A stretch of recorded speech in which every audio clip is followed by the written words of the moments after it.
Hello everyone, welcome back to my channel. তোমরা সবাই কেমন আছো? আশা করছি তোমরা সবাই খুব খুব খুব খুব ভালো আছো। আজকের ব্লগটা হতে চলেছে একটা বিয়ে বাড়ির। আজকে আসলে আমার একটা মামার মেয়ের বিয়ে আছে, তো ওর বিয়েতেই আমরা যাচ্ছি সবাই মিলে। মামার বাড়িতে যাচ্ছি এখন আমরা, তো ওইখানে গিয়ে সবাই দুপুরবেলায় খাওয়া দাওয়া করে আমরা দুপুরে ট্রেন ধরে সবাই যাবো। তো তোমরা ব্লগটা দেখতে থাকো, আশা করছি তোমাদের খুব খুব ভালো লাগবে ব্লগটা। আমার বাড়ি চলে এসেছি, আমরা খাওয়া দাওয়া সব কমপ্লিট হয়ে গেছে।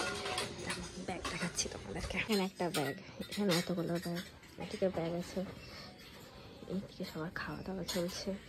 এদিকে আমার দিদিন পুজো করছে। এই যে এটা হলো গুলি, চায় চায় গরম চায়, কোন কোন চায় খায়গা। বলু রে, চায়ের থেকে চায়ের পাত্তা অনেক বেশি হয়ে গেছে।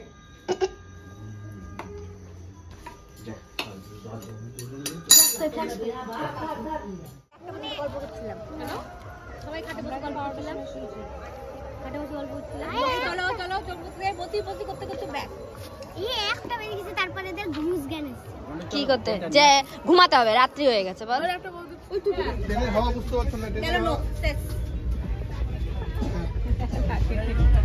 ওইদিকে দিকে বসতে পুরো হ্যাঁ ওরকম মেয়েরা ওরকম মেয়েদের জায়গা দিচ্ছে করে না।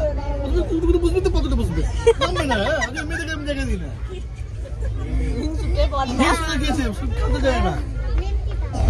তো 2 ঘন্টা মতো জার্নি করার পরে আমরা ধুলিয়ান স্টেশনে নেমে যাই। তো ওইখান থেকে অনেকটা হেঁটে আমাদেরকে টোটো করতে হয়েছিল। আমরা এখন চলে এসেছি বিয়ে বাড়ি। দিয়ে আমার নাকে একটা পিম্পল বেরিয়েছে, আশা করছি বুঝতে পারছো, কালো হয়েছে। আর এদিকে উনি শার্টপাট হয়ে আছে, এটা আমার মামি ধপাস হয়ে পড়েছে। ওইদিকে মাসে আর বাকি সবাই নিচে আছে।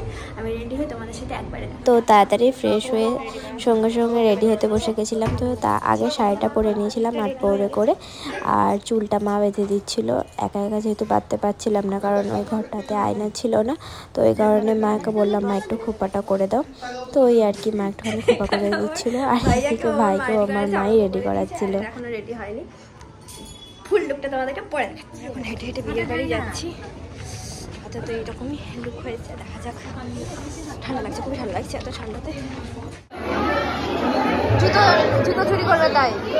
আসলে আমার দিদির বিয়ে। আরে না না, দিদি না, ও আমার থেকে 1 মাসের বড়, তাই ওকে আমি ইয়ার্কি করে দিদি বলে ডাকি। ও আমার বান্ধবী বটে, কিন্তু সেদিন ছিল ওর বার্থডে। আর জিজুর বন্ধুরা সেদিন ওর বার্থডেটা সেলিব্রেট করলো, জিজুই প্ল্যান করে কেকটা এনেছিল। তো যাই হোক, তারপরে আস্তে আস্তে বিয়েটা শুরু হয়ে যায়। আর ওরা একে অপরকে 5 বছর ধরে চেনে। আসলে ওদের প্রেম করে বিয়ে, তো যখন সবার ভালোবাসা এরকমভাবে পূর্ণতা পায় তখন খুবই ভালো লাগে দেখতে।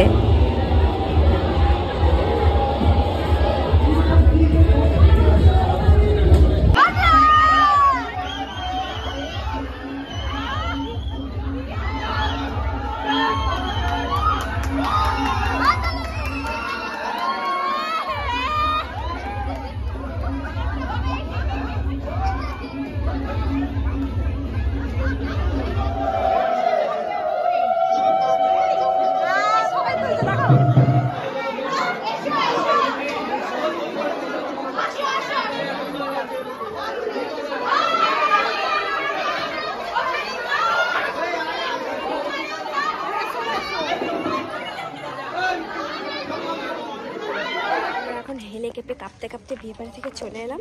ছিল আজকে আমার মামার মেয়ের বিয়ে, এখন বিশাল ঠান্ডা লাগছে। এদিকে সবাই আছে, জানি দেখতে পাচ্ছ না।